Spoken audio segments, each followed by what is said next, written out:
Imagine finding a secret so dark, an entire city agrees to never speak of it. In February 1957, a young student was checking his traps in the frozen woods of Philadelphia. What he found inside a battered cardboard box was not an animal.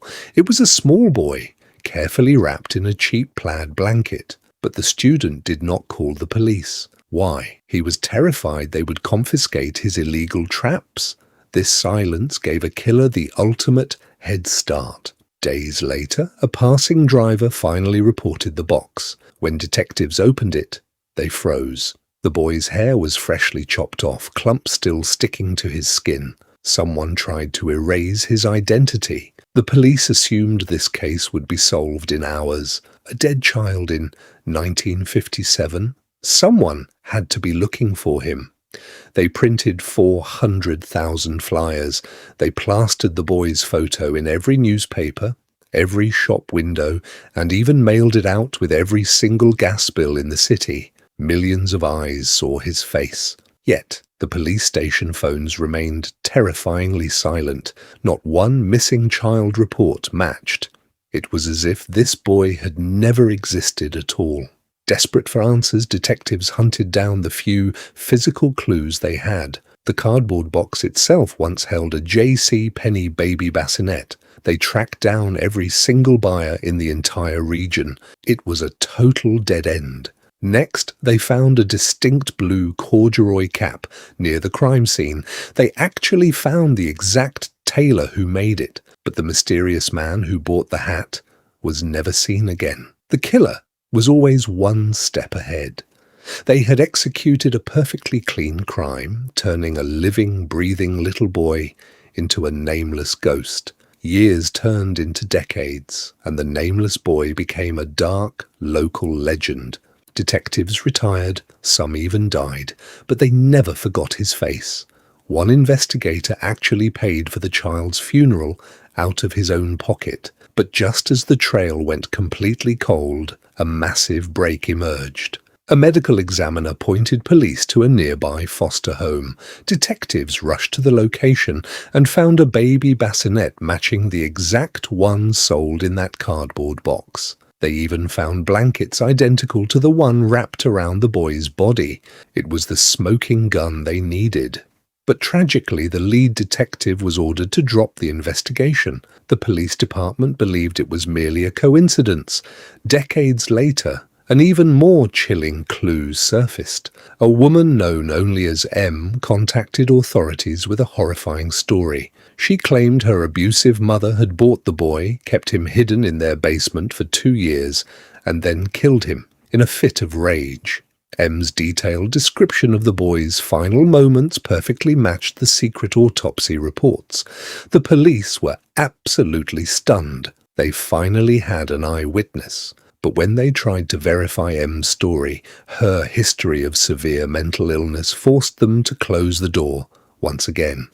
The boy remained nameless, locked in a cold, dark file. For over half a century, the boy rested in a cold grave, marked simply, America's unknown child. Generations of detectives had given up. The case was completely frozen in time, but science was finally catching up to the killer.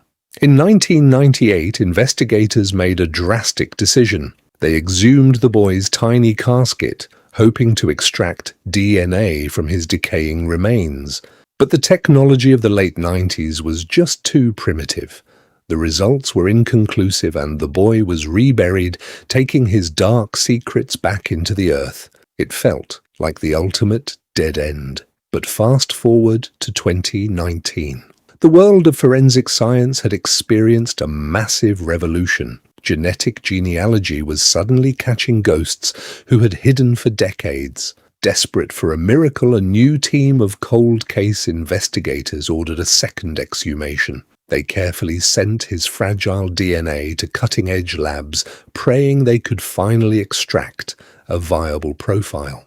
It was an agonizing wait. For months, scientists worked on the heavily degraded samples, fighting against 65 years of soil and decay. And then the impossible happened. They successfully extracted a full genetic profile. But having his DNA was only the first step. Now they had to cross-reference his genes with massive public databases.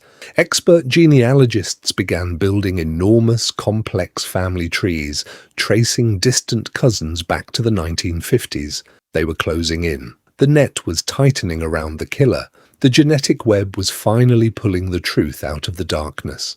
Genealogists had spent agonizing months tracking down distant relatives through online DNA databases. They followed the microscopic breadcrumbs through decades of birth records, marriage certificates, and forgotten obituaries. Then the first massive breakthrough hit. They identified a prominent family in the Philadelphia area. Following the branches down, they pinpointed the exact biological mother. But the investigators hit a wall. When they contacted her surviving relatives, they were completely stunned.